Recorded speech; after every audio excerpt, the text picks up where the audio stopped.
semuanya, kami akan melakukan wawancara terhadap salah satu profesional yang bekerja di PT Laras Hijau. Untuk mengetahui lebih dalam tentang profesi beliau, standar atau regulasi yang digunakan, serta bagaimana penerapan etika profesi dan etika lingkungan dalam pekerjaan sehari-hari. Jadi maksud kami di sini wawancara orang-orang yang bekerja di bidang teknik lingkungan. Saya Faisal, sebelah saya ini ada Kak Nanda sekaligus direktur dari PT Laras Indonesia ini. Mas Faisal atau Mas Nanda bisa dijelaskan terkait pekerjaannya nih di bidang teknik lingkungan. Kebetulan untuk PT Laras sendiri, dia bergeraknya di transporter limbah B3. Sampah itu limbah, tetapi tidak seluruh sampah itu adalah B3. Limbah B3 yang bisa berpotensi dampaknya itu ke lingkungan sekitar. Itu ada di peraturan Permen LH 06 2021 tentang penanganan limbah B3. Fungsinya kita, selain kita menawarkan jasa kita, emang kita ambil limbahnya, kita angkut, lalu nanti kita antarkan ke pengelola. Kita wajib mengedukasi. Selain bisnis to bisnis, pemerintah mendukung kita untuk bikin izinnya agar pengetahuan atau awareness dari masyarakat mumpuni. Itulah fungsi dari kita untuk mengedukasi itu. Menurut Mas Faisal, seberapa penting sih memenuhi regulasi itu? Menurut saya penting. Fungsinya aturan itu adalah untuk kepentingan kita, demi kebaikan kita, untuk menstandarisasikan, melindungi masyarakat lain. Apakah Mas Faisal atau Mas Nanda tahu terkait tentang apa itu etika lingkungan? Kalau dari jasa ketika misalnya etika lingkungan, sebenarnya kayak gini, kita bawa limbah kan. Kita harus ada survei dulu. Survei lokasi, mengecek lingkungan sekitar, apakah ini aman apa tidak, pemukimannya padat apa tidak, untuk beroperasi di sini. Buat transporter ada lingkungan yang mungkin bisa terjadi di dalam perjalanan.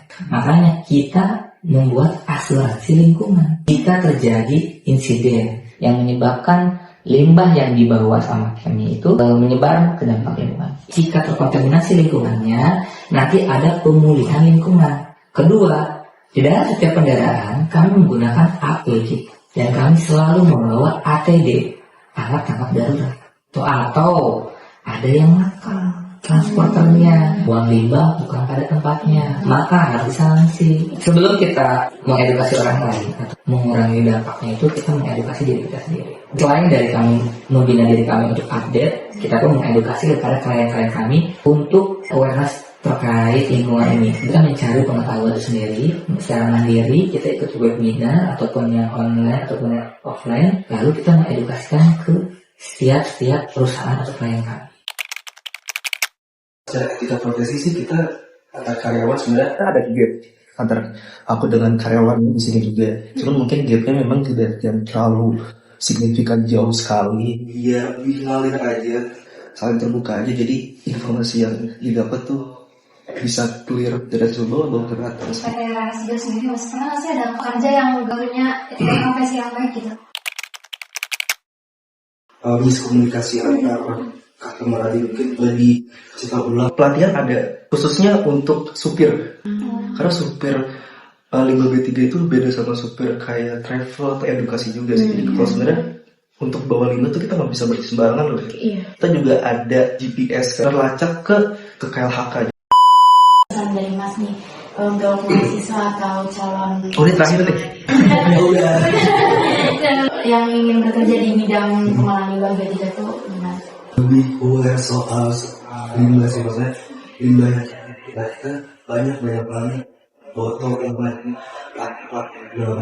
Untuk diri sendiri, edukasi juga untuk orang sekitar, dan memang harus banyak sabar sebenarnya. Soalnya kalau misalnya kita sama-sama keras gitu kan, nggak bisa ngontrol emosi, aku bisa pastiin itu nggak bakal ketemu titik tengahnya. Pesan buat kalian semua yang masih muda ini, tetap kritis aja sih. Terima kasih buat Mas Faisal, Mas Nanda juga udah mau diwawancara. Assalamualaikum warahmatullahi wabarakatuh.